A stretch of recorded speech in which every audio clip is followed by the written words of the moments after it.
What's up, everybody? I'm John Middlekauff. You know what I need you to do. Subscribe to our YouTube channel. We got content for days reacting to every NFL game all the time, every single day. Subscribe, like the videos. Let's go. What is going on, everybody? How are we doing? I'm up in a high rise in Nashville, getting married in a couple days, and didn't know if I was going to be able to do a podcast because in the other room, your boy might have got a suite, got to splurge a little. This only happens ideally once in your life. There's a makeup tutorial going out there for her. So I was like, where am I going to do this podcast? And I looked around the hotel, there's just nowhere to do it. And there's conference going on in this one area in the restaurant. I might have been able to do it. Had music going on over the loudspeaker. I'm like, I don't think this is going to work. And there's so much going on. There's trades happening. There's contract extensions happening. I'm like, there's a will, there's a way. And Maria's like, just take a couple of days off. You're getting married. I'm like, I'm a podcaster, and we can expense this trip if I do a couple podcasts from here. So I am 100% podcasting, and it's free agency. So there's a will, there's a way. Now I'm in the room with my computer all propped up and have some takes because we saw a lot go on. We have Howie Roseman made another move. We have the Raiders in Spytech and Pete Carroll extending Maxx Crosby. We have DK Metcalf demanding might be strong, but asking for a trade. So we got to lock up the Bears making trades left and right when it comes to interior offensive linemen. So the Browns setting up their visits with some top guys. Obviously, have the second overall pick. And I wanted to talk some football. So that is what we are going to do today. This will probably be the last podcast of the week. I'm playing golf with my brother, my future brother-in-law tomorrow, and it's just probably not going to happen. So Fugazi Friday will actually be today. I actually had something that hit me yesterday that I wanted to touch on. I don't even know if it's a Fugazi or Fugazi or whatever we want to call it. It is just what I believe that doesn't make any sense, and I see a lot of people doing it. I do want to start with the Eagles, who are just absolutely rolling right now. And one huge benefit they got going on is that two of their best players play positions that don't cost much money. They have two All-Pros who play running back and play linebacker. You know, it'd be one thing if Saquon was the equivalent of Lane Johnson. Zack Baun was the equivalent of Myles Garrett. And they were pass rushers, they were wide receivers. He would have had a problem. And now Saquon technically didn't need to get extended, but Zack Baun was a free agent. Now the one thing the Eagles had going for them, I don't know how every industry works, but in pro sports, when you talk huge money, if you are a quote-unquote one-year wonder, and it's not all his fault, maybe he was playing out of position, the Eagles would definitely say that he was. But it's not like he had been playing at this level for several years. So you didn't have to bid against a guy like, Patrick Willis, right, or Ray Lewis. But it was pretty clear, every game that went by, you're like, this fucking dude is awesome. I want Zack Baun on my squad. And clearly Howie thinks that and gets the guy for under $40 million guaranteed. So even if you factor in Saquon's second extension or second contract with the Eagles, because he's got 2 in 2 years, that he got $36 million. Zack Baun got 34 guaranteed. That is $70 million guaranteed. To put it into perspective, the 49ers are freaking out about Brandon Ayuk's contract and putting him on the block because they want to get rid of the money. Gave him $75 million last year for 75 catches. So they got two All-Pros, a linebacker and a running back for $70 million guaranteed. But Saquon wasn't, he didn't have the ability to leave, but Baun did. And I think a lot of people thought, based on the Eagles' history, based on Howie's history, that he is hesitant with linebackers. He believes, like a lot of people in the NFL, that that's a position that you should not allocate high-end resources to. Guys you can draft in the middle rounds, you don't pay them. But he pushed back against that at the Combine. And one thing I learned being around him is you can't have overall philosophies and never be willing to examine them.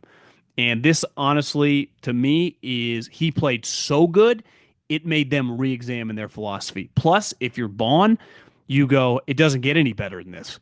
I'm in like the SEC of the NFL playing for the Eagles in Philadelphia. It's just an incredible place to play football when your team's good. You're playing with one of the best defensive coordinators who relies on you. I mean, I had a front row seat for Fangio with the 49ers. He relies on his middle linebackers, and Patrick Willis and Navarro Bowman fucking dominated under his watch. So if you're Bonnet, like it doesn't, this is football heaven from a defensive perspective. This guy believed I could play this position. I did it. I excelled, and I'm playing for him. I'm his eyes and ears. I'm his voice on the field, and this is a place I'm beloved in this city, and they're willing to pay me. Uh, you could argue if he went to the open market, could he have got? I don't think he's getting 50 guaranteed, but could if a couple people bidding on him get low 40s potentially 100%? Is it fair to say that he took a little discount to stay? I think that is very, very plausible. But this gets back to the Stafford conversation. Now, he took way less money to stay, we think. I mean, we'll see when the money comes out.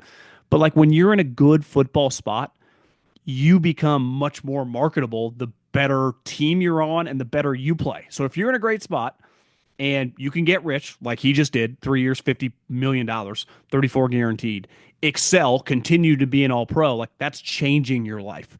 So man, the Eagles, I think it's pretty clear that Milton Williams and Josh Sweat will not be on the team, and those were the three big free agents, and they basically chose on defense at least, Baun and prioritize that. And I think it's easy to project that when the draft comes around, they're going to draft the defensive lineman, whether that's an edge rusher or a defensive tackle. But I would expect the Eagles to draft a defensive lineman really, really high, and I think Becton. He's going to be pretty fascinating. Another guy, 1 year, but really excelled at that position. But it's like, bro, now guards make so much money. We just saw the Bears trade for a couple guys making huge coin. It's like if you can get $20 million on the open market. I mean, the Eagles aren't going to pay multiple guards 18 to 20 million. They're already paying Dickerson huge money. They're already paying their tackles big money. So they're not going to get into a bidding war with Becton. And to me, his market's going to be fascinating, right? I think over the years, some questions, they butted heads a little bit with the Jets where Baun, I mean, like super high character, beloved in the organization. Becton, no issues with Philly, but sometimes like your past stays with you even when you change your career. Like it takes you a couple years to quote unquote change the narrative league wide, especially when you start talking money. So, yeah, I mean, the Philadelphia Eagles get a big, big signing, and that's a huge impact just to the NFC. I mean, that's going to think about the two corners. They get rid of Slay, but they got Mitchell, they got Cooper, they got Blankenship, they got Zack Baun, they have Jordan Davis, they have Jalen Carter. Nolan Smith got injured, but big picture, he'll be okay, and everyone back on offense. So I think it's fair to say the Eagles, the only question mark is this new guy calling plays. Does that impact them at all? But from a personnel standpoint, the roster is still going to be fucking loaded. The Raiders, I think there was a lot of talk of like once Myles Garrett demanded the trade, it was like, well, shouldn't the Raiders trade Maxx Crosby? Isn't that probably the right move? You're in a division where you're clearly the fourth best team. You don't have much going for you. This guy is such a stud. He is beloved around the NFL. With GMs, coaches, players. Like he's a guy that you could trade. I remember texting a buddy, a high up executive that was like, yeah, to me, he's the type player you get multiple firsts and a player and maybe like a second or a third included. Like his trade haul would be huge. And then you hear Spytek and Pete Carroll talk. It's like, yeah, I don't think they're really in that business. And then you see Tom Brady and his money guys giving Chip Kelly $6 million to call offense, making him probably the highest paid offensive coordinator, non-head coach in the league. Then going after Matt Stafford at the Yellowstone Club, like, bro, we'll give you $100 million to come here. We want you to be our quarterback. You're like, they are not fucking around.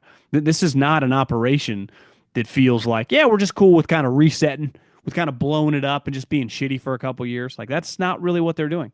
And I think this move, extending Maxx Crosby, shows not just the other players on this team, but like the league, like we're trying to win and we're trying to win now.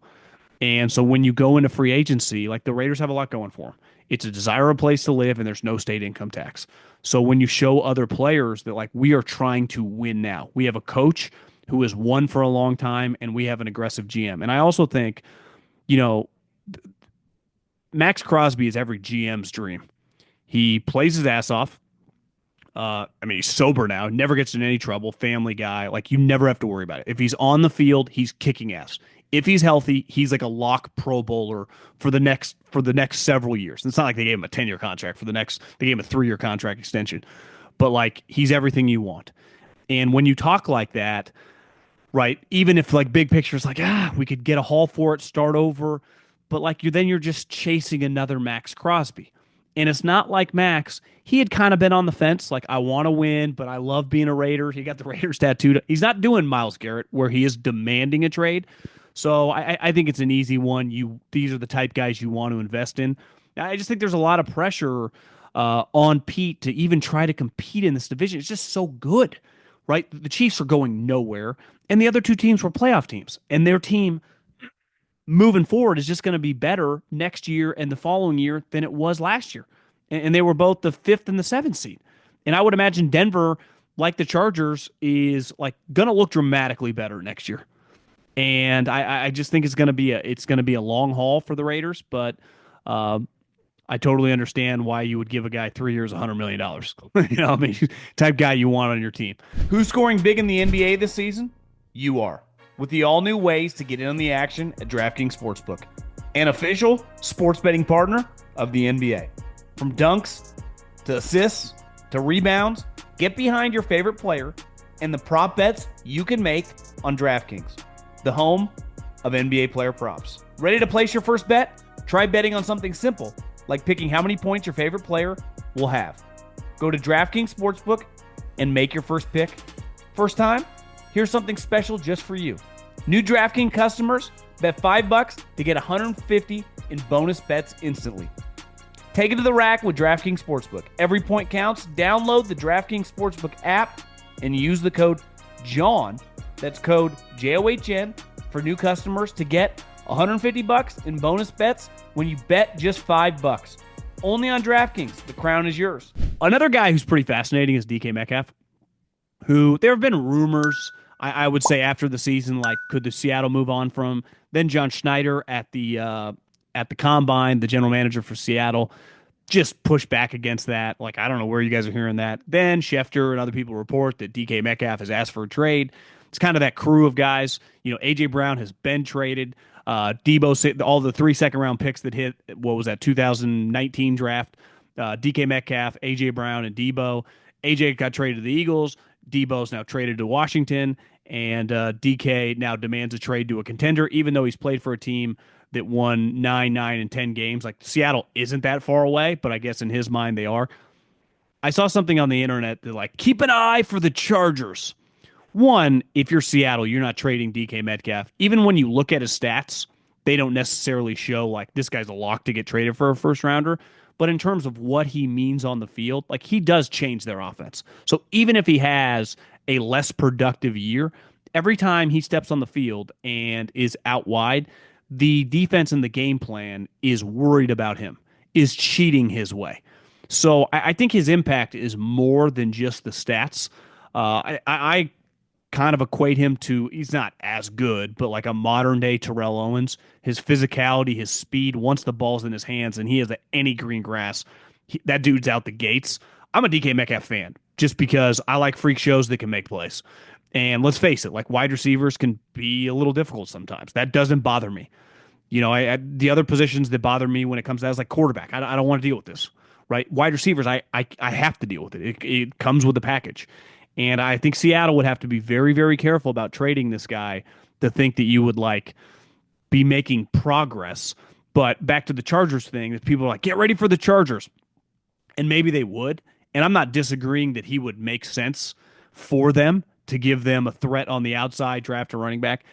It would be opposite of everything that we know about Jim Harbaugh. When you think Jim Harbaugh, do you think trading a first-round pick, because I think that's what it would take to get him. So trading a pick in the early 20s to get DK Metcalf, who would then be on his third contract that you would have to give, I don't know, $80, $90 million guaranteed. I'm not even saying that's a bad football move, but everything Jim Harbaugh stands for, the line of scrimmage, dominate the line of scrimmage, the run game, defense, invest in pass rushers, invest in defensive line. Look at the way his Michigan team was built. That it would be that. I would be a little surprised. I also think it's gonna be kind of interesting because if you're Seattle, you couldn't give him, all the good teams that would want him like a late second round pick. I don't know if you can give him away for that, but a team in, the Buffalo Bills, some of those type teams, are they trading their first round pick and then giving him a huge contract? I don't know. I think he's going to be fascinating. I do think his value, though, is much higher than just his statistics. Because if you just look at his statistics last year, he didn't catch 100 balls. Right now, I know he was banged. Let me just bring those up really quick because I was looking at him the other day. I don't want to screw him up, but I know he was down the last couple of years. So DK Metcalf, last 2 years, 66 catches the last 2 years. And this year, 66 catches, 990 yards, and 5 touchdowns. But the one thing he does, man, his average per catch is high. That fucking guy stretches the defense. And it's hard to cover guys that are 6'3", 6'4", that are chiseled and can run like, I don't know, Tyreek Hill. I mean, the guy can fly. Different cat.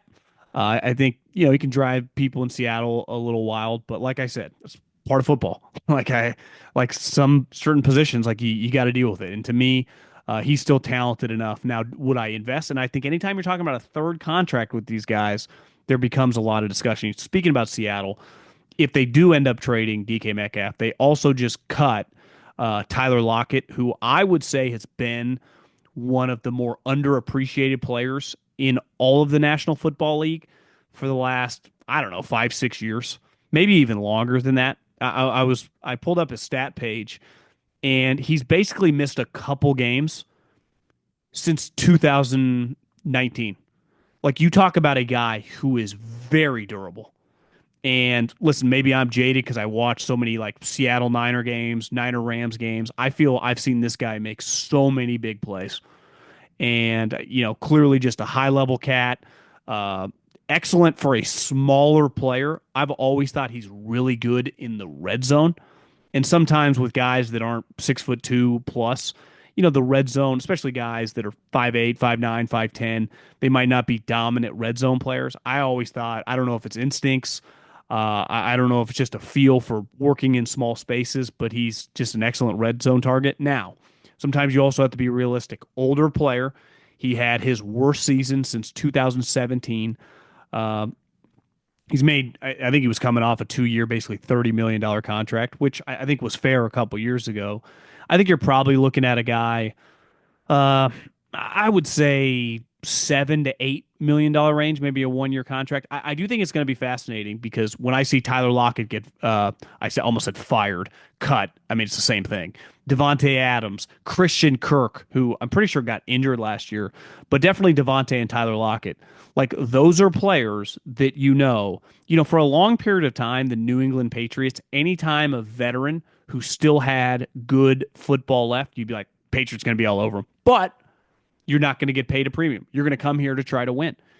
And you have to think that Brett Veach, Andy Reid, and Patrick Mahomes, like all these wide receivers, like they're going to rank them, that they're all working together trying to sign one of them. And I would be a little stunned that when the dust settles, that one of these bigger name guys who's a little older doesn't end up for the Chiefs. I think the Chiefs are the new version of the Patriots that way. And like, I understand Davante Adams wants to go west, and he would have, I'm sure the Rams are interested. I'm sure the Niners would be interested. Like, he would have immediate options in the state of California. And I don't blame him. Like, I'm a West Coast guy. I love the West Coast. I made a huge move, whatever, 3 or 4 years ago. I moved an hour flight. I guess a little longer, that hour half flight. Like, I didn't entertain, and I was dead set on leaving California, but it never entertained like, yeah, I'm going to go to Texas or I'm going to go to Florida. If I could do it over again, I might have thought Nashville, but it's like I totally understand that. I am not against people that feel more comfortable in a region being around their family. I know he's got a big pad in Vegas, but if the Kansas City Chiefs call him and say, Davante, this is Coach Reid, I've been to 5 Super Bowls in 6 years. I watched you dominate in Green Bay for a long period of time, and it felt like multiple times you guys are going to win the Super Bowl, and then you never even made it. You're one of the better players of your generation. These last couple years have been rough on your brand. because, Davante Adams' brand was synonymous with dominating and winning. And now you're a little older and you're losing all the time. Come here and let's go win a chip. Well, let's go win the fourth Kansas City Super Bowl. And this will happen to a lot of the guys with the Patriots. Like, you would come there and you would be a major reason. Like, Rodney Harrison, come here. Darrell Revis, come here. Right? That was a huge selling point. And I think the Chiefs kind of have that, especially now. It's like, we got so close, we got our ass kicked. We need some reinforcements. We need you. That's why Kevin Durant took so much shit. It's like, they don't need Kevin Durant. It's like, yeah, we kind of do. We'll just dominate. We'll never lose. But that's not what the Chiefs are saying. Like, we have some missing pieces here, and we need your help. So I would imagine Sean McVay and Les Snead and John Lynch and Kyle Shanahan have been on the horn with Davante. But I would be stunned if Kansas City hasn't not just sniffed around, but has made some behind-the-scene pitches. Now, I mean, all these teams, they're not going to throw you an unlimited amount of money. So you're basically choosing to go to try to win the Super Bowl, which is honestly the only missing thing to his career, right? Davante has awesome years of production, has made a boatload of money. It's like, can you ever just getting to the Super Bowl? Obviously, the goal is to win it. But I can't imagine being an elite player who played on great teams and your career ends, and you never know, it could end on any given year, right? Especially the older you get, an injury, your just ability slips. Going like, I never even got the chance to play in the game. I never got the I understand the Chiefs got their ass kicked, but like DeAndre Hopkins would be like, that's Super Bowl, man, and he can just talk about that experience. Obviously, you lose, but to be able to experience it has to be pretty cool. Can I tell you about my friends at Mando? They've taken care of me for a long time now. And listen, it's Arizona. It gets really hot, and I get very sweaty. And that's where my friends at Mando, they come in with the deodorant wipes. How about the deodorant spray? And just the whole body deodorant that you just put a little bit on. You can put it under your pits. You can put it on your arms. You can put it on your balls. And I cannot recommend it enough. It's clinically proven to block odor all day. No one wants to smell. Created by a doctor, all products, baking soda free. So clinically proven to control odor better than a shower with soap. How do you beat that? 12 hours after a shower, you're still smelling good. I cannot recommend these guys enough. Mando's starter pack is perfect for new customers. It comes with a solid stick of deodorant, cream tube deodorant, 2 free products of your choice, like mini body wash and deodorant wipes. Love those wipes. And free shipping. As a special offer for our listeners, new customers get $5 off a starter pack with our exclusive code. That equates to over 40% off starter pack using the code JOHN, that's JOHN, at shopmando.com. That's SHOPMANDO.com. Please support our show and tell them we sent you. Smell fresher, stay drier, and boost your confidence from head to toe with Mando. The Bears. Sometimes, and I'm a big believer in this, I have to experience things to learn them. It's very, very difficult, and this is why I didn't learn much in classrooms most of my life, because I don't learn by you just telling me something. Like, I have to do it. And I went to a college that the motto was learn by doing. And some people can sit in a classroom, retain everything, and just would have that knowledge moving forward. I don't learn that way. I have to learn through stuff. And I don't care what, this is any walk of life. It's like when your parents try to teach you about the value of money. Well, until you have your own money and you buy something and it breaks, or you invest in something and you lose it, you feel that personally and you understand it. And I think the Bears, do I think that Ryan Poles doesn't believe that the offensive line matters? I do not. He worked for Andy Reid for years. He was a fucking offensive lineman who blocked for Matt Ryan, one of the richest quarterbacks in NFL history. So he understands the importance of taking care of that human. But clearly they overvalued the talent they had on their roster. And I also think they overvalued, Caleb's not that tall. And when you have Peyton Manning, when you have Tom Brady, you can get away with average interior offensive linemen because they can get rid of the ball fast. But when you have a smaller player, it is difficult to see. So the Saints were the blueprint on this for a long time. Drew Brees is not those guys' heights. So what did they do? They always invested heavily into the center and the 2 guard positions. You'd love to have great tackles. Every team would. But when you have a smaller quarterback, I do believe that having a better guard and center combination or better center guard combination is more important. And I don't think it's random that obviously Jonah Jackson, who they traded for from the Rams within the last 48 hours, played for Ben Johnson in Detroit. Kind of crazy. And this shows you this is what I love about the NFL. There's so much money that when you do something and you don't feel that you made the right move or the player doesn't fit, you'll just get rid of him the next year. The Rams in 2024, basically a year ago today, give or take a couple days, gave this guy 3 years, $50 million. Less than a year later, he was on the Bears. It was like, yeah, we gave you $25 million signing bonus. Didn't really work out. We got some younger guys. You're not a fit. See ya. Like that would never used to happen, I would say, pre 2010, 2015, maybe. The influx of cash now, and I understand Kroenke has more money than most, but people just like, yeah, see ya, adios. Like, thanks for your service. It's not like they're kicking him to the curb. I mean, he's going to play somewhere else. But then they also trade for Joe Thuney, who, I mean, has been a consistent Pro Bowl player. I would imagine they both play left guard. I mean, I know Joe played left tackle because the Chiefs were in a pinch, but he's a guard. He's going to be their left guard, I would imagine, texting around, and then you move Jonah Jackson to right guard.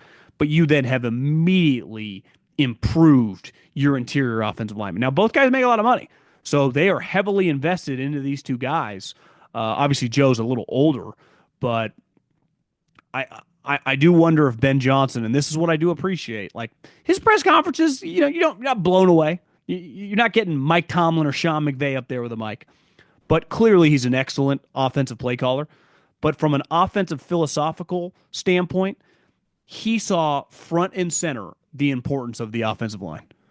Right? I mean, the reason the Lions had so much success on offense was not because they were playing. Goff's a good player, but no one's confusing him with John Elway or Patrick Mahomes.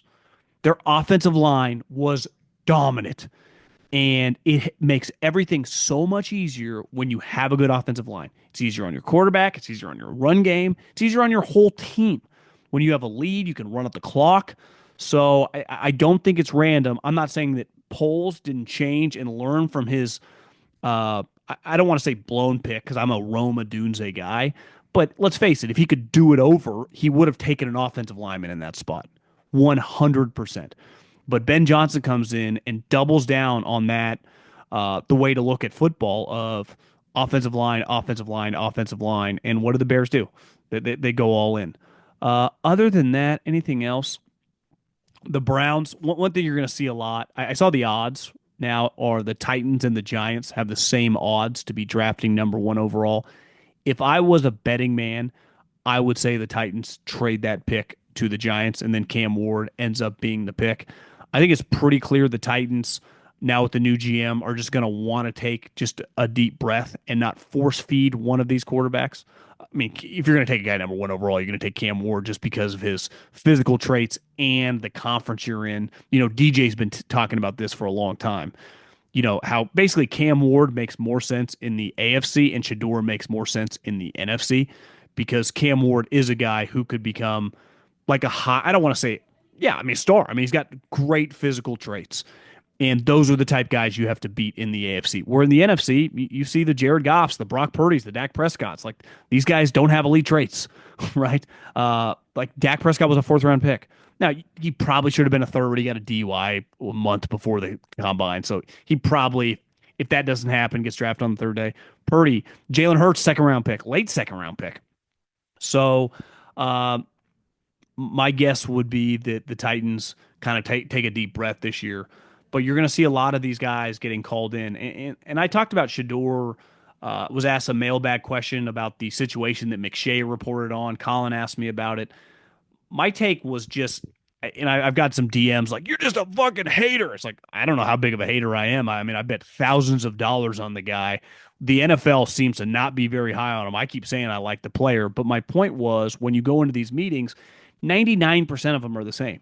Like any one of our job interviews, but this isn't a normal job interview. This is one that pays $30 or $40 million. And here's the thing. It's like, well, and like I said, those stories weren't coming from random people it's not coming from the Bills, the Eagles, the Chiefs, the Lions. Like, it's pretty clear where this is coming from. And let's just say it's coming from the Browns. Everyone's like, who the fuck would want to play for Cleveland? Well, Cleveland's been a really good team like 2 of the last 5 years. They have a loaded roster, and their owner gave the most money to a quarterback in the history of the NFL. Still to this day, no one's ever got $230 million, every penny guaranteed. The guy was literally running county to county, fending off massage therapists coming after him, and he still got $230 million. And I think their GM's pretty good. Now, their coach, he got a bad grade in the NFLPA, but everyone acts like the Browns. Who the fuck would want to play there? I don't know. Quarterbacks that want to make a ton of money. The owner breaks you off, and teams that have a lot of talent. This notion that he's better off going to the Giants, bright lights. The Giants have been shitty for 15 years? They've been that's an awful place to play. I think sometimes things can get a bad rap because, let's face it, it goes back to Joakim Noah talking shit about Cleveland. It's like Cleveland. So people act like Cleveland is some dump. I've never even been there. But New York, because it's like New York City. It's like those two football teams are a complete joke. The Hard Knocks we witnessed last year is one of the most embarrassing things any of us have ever seen that have ever been associated with football. It's literally why every team in the league is like, no. It's like, we will not. You could put a gun to my head and I tell you to pull the trigger before I accepted your cameras coming and following me at the combine or during free agency. No one will touch it because of what the Giants did. And all the Giants did was let them follow them around, them just doing business. And it was that embarrassing. So, I think the McShay Shedeur thing, and I saw Richard Sherman say someone should put their name on it. This is going to happen, and I'm not even whoever. I've already seen some things about other players, question about character and stuff. None of these people are ever going to put their name on it, ever. It's never going to happen. It never has happened, and it never will happen. It can't happen. I also think this in the fall, right during the season, players and coaches will do whatever it takes to win. They'll lie, cheat, and steal, and rightfully so. That's kind of this version for NFL executives. You do whatever you have to do. Some people want the player to drop to them. This is a business. It's a cold-blooded business. Luckily for these players, even if you're going to have some people talk shit about you, it pays a fucking premium. So it's it sucks for some guys, and some of it's true, some of it might not be. I don't know. I'm not in these meetings. But I just think that, it's a dirty game. This is the world we're in, and it's been like this forever, and it's not going to change. Because the only thing I care about, even if I throw out a lie, is maybe I really want that player. Maybe I really want Shedeur. So I'll throw out a couple lies so I can get that player maybe at 11. Because now, if you let these reports cloud your judgment or make you believe something, you're probably terrible at your job. But one thing we know is there are a lot of GMs and teams that are terrible at their job. I had one guy fire in my DMs you're just a hater. It's I'm the guy that likes Shedeur Sanders as a player. Deion was one of my favorite players growing up. I'm pro Colorado. They made me thousands of dollars this fall. But these stories, and obviously Shedeur is probably he's probably the most famous guy in this draft. There are going to be other guys. It's going to happen. And then people are going to freak. It's put your name on it. It's well, no one's ever put their name on it. No one ever will. That's not the way this game's played. These are always going to be anonymous sources. If anything, it's why do these reporters report this? And then they freak out. It's well, you know what you're doing because it's the best, juiciest information. It's the most fun stuff to talk about. But other than that, my one Fugazi is I never drink on a plane. I'm actually, the older I've drank more probably in the last week than I have in 2 months. But when I go to a plane, airport, whatever, some people, we all know it, you can walk and see people having airport beers at 6:30 a.m. It's just a green light to have a beer at any moment. It could be 6:30 a.m. It could be, it doesn't matter. You can have a beer. And when I go on a plane, I'm sure most people, I kind of get dehydrated. We're flying. We get on the plane, fly to our destination to get married in a couple days. She's like, let's have a glass of champagne. So I oblige. I say, sure. I have a glass of champagne. Oh, not bad. And I look at the lady. It's our wedding. I'm sitting near the top front of the bird. All the drinks are free.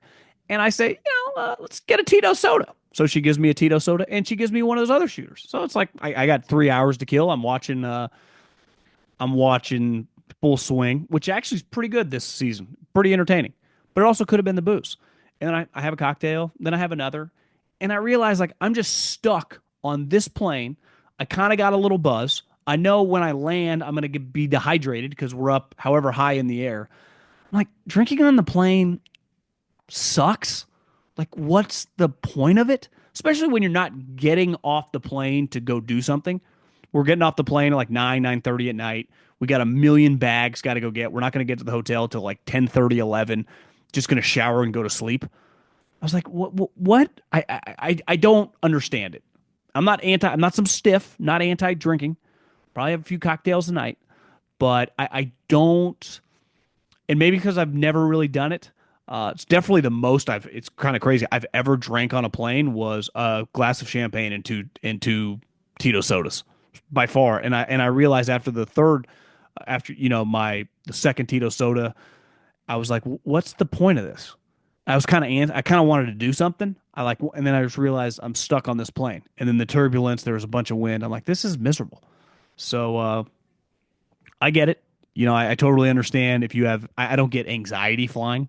Not that I'm worried that like something bad couldn't happen, but I'm resigned to the fact if thing goes down, it's my time. It's my time.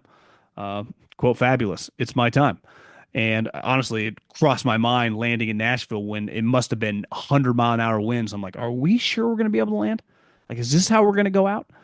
But it's not something. So I get it. If you got anxiety to get into a plane or if you're claustrophobic, totally understand. I just don't know once you get kind of drunk.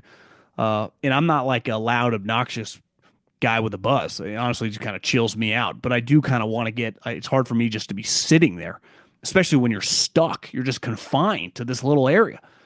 You got the pisser right around the corner. That's about it. I guess so overall, I just don't really get it.